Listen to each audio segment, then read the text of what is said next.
আরা হন বাপ নরাহি আরা হন সাসা নরাহি ক্ষমতা ইলেকশনের মাধ্যমে বেশি ইলেকশনের মাধ্যমে আরা ক্ষমতা বেশি নীতি আদর্শ নিয়ম কানুন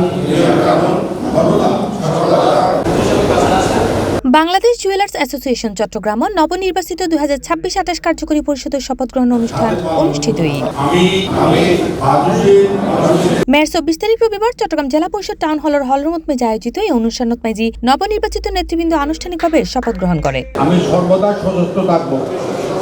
নির্বাচন কমিশনের সদস্য ক্ষণরঞ্জন রায়ের সঞ্চালনায় অনুষ্ঠানত মেজি বিশেষ অতিথি হিসেবে উপস্থিত আছেন নির্বাচন বোর্ড 2026-28 চেয়ারম্যান বাবু সাধন চন্দ্র ধর, সদস্য সালেহ আহমেদ এবং বাবু রঞ্জিত বণিক। এছাড়াও আরও উপস্থিত আছেন আপিল বোর্ড 2026-28 সদস্য আনোয়ারুল হক খোকন।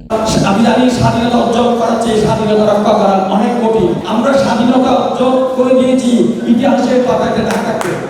ইতিহাসে আমরা যে স্বাধীনতা অর্জন করে দিয়েছি 20 লক্ষ টাকা আমাদের পকেট থেকে চলে যেত, আমাদেরকে মামলা হামলা ব্যক্তিগত অনেক হুমকি দিয়েছে। আমি এই দায়িত্ব পালন করার পরে আমি বাংলাদেশ জুয়েলার্স সমিতির সংবিধান এবং গঠনতন্ত্র 2025-এর সরকারি যে গেজেট সেই গেজেট বাণিজ্য মন্ত্রণালয়ের আইনের যে ধারা উপধারা সবগুলো আমি বিশ্লেষণ করেছি। অনুষ্ঠানত মেজে নবনির্বাচিত কার্যকরী পরিষদের শপথ পাঠ করায় নির্বাচন বোর্ডের চেয়ারম্যান বাবু সাধন চন্দ্র ধর, বিনা প্রতিদ্বন্দ্বিতার নির্বাচিত কর্মকর্তা কললদি chairman Mrinal Kanti Dhar, senior vice chairman Mohammad Shahjahan Siddiqui Liton, vice chairman Pradip Guha এবং Shantanu Banik, general secretary Kajal Banik, senior joint secretary Rajib Dhar Tamal, joint secretary বিপ্লব কান্তি ধর, মীনানাথ ধর এবং নয়ন কুমার ধর, ট্রেজারার শম্ভু ধর সহ অন্যান্য নির্বাহী সদস্য অক্কল। চট্টগ্রামে যে সমস্ত জুয়েলারি ব্যবসায়ী আছে ইতারার সর্বোচ্চ রকম সুবিধা তারপরে নিরাপত্তা এ ব্যাপারে যথেষ্ট উচ্ছ্বাসী।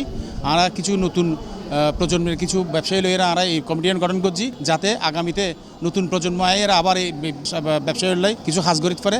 আর তফসিল অনুযায়ী যে নির্বাচন অনুষ্ঠিত হইয়ে নির্বাচন কমিশন এবং আপিল বিভাগে নির্বাচন করছে আর মনোনয়ন ফর্ম জমা দিয়ে সেই সব তফসিল অনুযায়ী চূড়ান্ত ডিক্লারেশন আর কথা হেল দিয়ে এবং আজ আরা শপথের মাধ্যমে দায়িত্ব লই যে দায়িত্ব লইয়ে আরা সংগ্রাম করি এই সাধারণ সদস্য কল্যাণ উপহার লাই আরা এই ওয়াদাবদ্ধ 2 বছরের লাই সাধারণ সদস্য কল্যাণ উপহারের মধ্যে নিজের নিয়োজিত রেখম বলে আশা করি। সো আরা যারা স্বর্ণ ব্যবসায়ী আছে চট্টগ্রামের 2000 অবহেলিত স্বর্ণ ব্যবসায়ী আরা যে নতুন কমিটি এবার এই নতুন কমিটি নবীন এবং প্রবীণের সমন্বয়ে গঠিত হই আরা মনে করি এবারের কমিটি অত্যন্ত শক্তিশালী কমিটি। এই কমিটি অবশ্যই স্বর্ণ ব্যবসায়ী অললাই এই কমিটি বহু কিছু করিব। নবনির্বাচিত নেতৃবৃন্দ অকল জানায় চট্টগ্রামের প্রায় 2000 বাজুর সদস্য এবং প্রায় 3000 জুয়েলারি ব্যবসায়ীর স্বার্থ রক্ষা এবং ব্যবসার উন্নয়নে ঐক্যবদ্ধভাবে হাজ করিব নতুন এই কার্যকরী পরিষদ। সংগঠনের স্বার্থ সি প্লাস টিভি চট্টগ্রাম।